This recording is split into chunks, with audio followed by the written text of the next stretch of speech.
Once you know your correct dose level, how do you then construct an ideal day so that you get the most out of microdosing?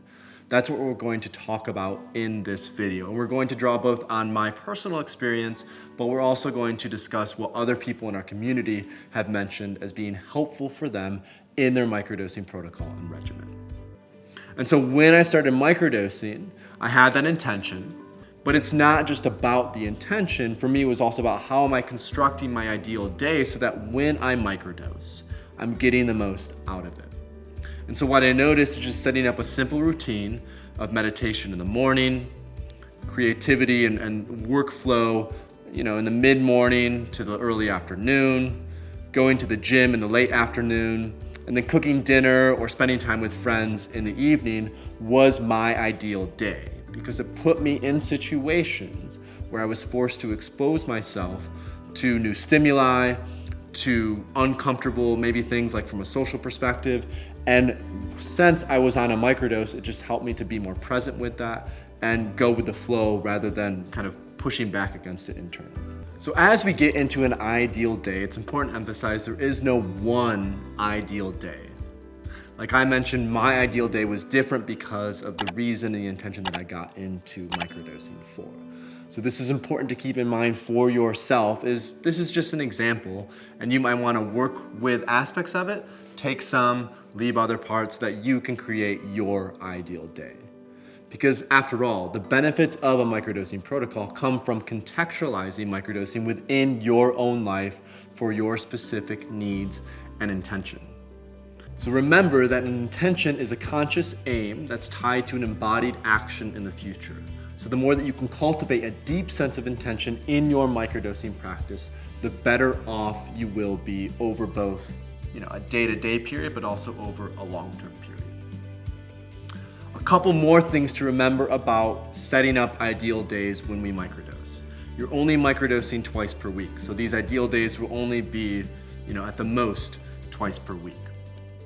Another thing to remember is that when you're microdosing, especially in the beginning, you want to avoid doing certain things on these ideal days. So you probably don't want to be driving a car, you don't want to be operating heavy machinery. You shouldn't be putting yourself in any sort of vulnerable situation where you might be exposed to things that put you at just a general psychological risk of breakdown or anxiety or anything like that. So from an ideal day perspective, the first thing we start with is meditation.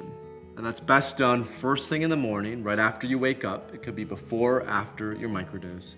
Just practicing 10 to 15 minutes of basic mindfulness meditation. So the reason we meditate is because it helps you to operate from a point of groundedness. Oftentimes when we microdose with psychedelics, it can be very stimulating, and sometimes that stimulation can be too much to handle. But if we contextualize it within a meditation routine, then we're much more present and calm and grounded when we go into that microdosing experience. And that, again, just helps with that sense of cultivating self-awareness and self-understanding as we go throughout the day. Because a big part of microdosing is being in tune and in touch with yourself. Now that you're centered and grounded from mindfulness meditation in the morning, we want to create a container or space where you can go deep into your own creative work. Because microdosing helps to initiate these flow states, you want to make sure that you have a project that you can really dig your teeth into and fully immerse yourself in while you're microdosing. And there's some basic tactical things that you can do to set up a system to do that. One, eliminate all distractions.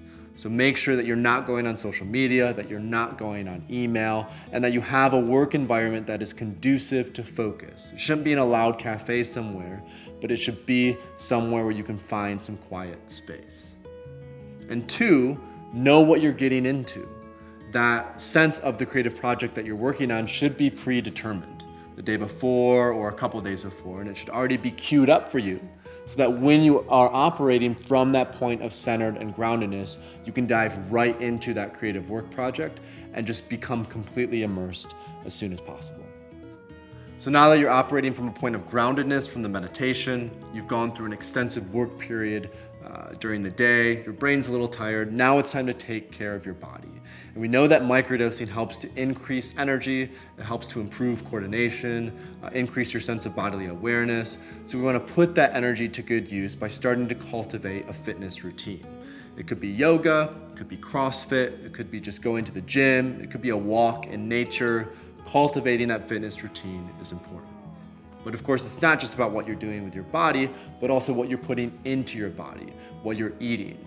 As you're cultivating a stronger sense of self-awareness, you want to eat things that nourish you. And so what we'll do in the course is we'll provide additional resources about diet so that you can understand what are good things to cook and consume and what are maybe things to avoid during this microdosing process. Now let's talk about social interaction. So microdosing is going to put you into a state of increased openness and emotional awareness, and you want to make sure that you put that to good use. So what that might look like is on your microdosing days, you will intentionally set up dinner with friends. You might decide that, on a microdosing day, you're going to go to a more intimate or larger social gathering where you'll interact with strangers or people you haven't met before.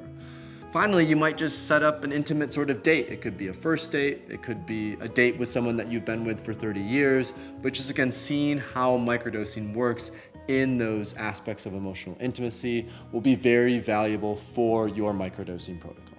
So you've had a really good day. You started out with some meditation, you then had your creative work, you then worked out, took care of yourself, went and interacted with other friends. Now you want to take a step back and you want to process and self-reflect. And just write down a few sentences or a few paragraphs about how your day went and what you would change about your day going forward. Thanks so much for watching. If you want to stay up to date on the third wave of psychedelics, subscribe to this channel and visit thethirdwave.co, where you'll find plenty of free resources on intentional and responsible psychedelic use.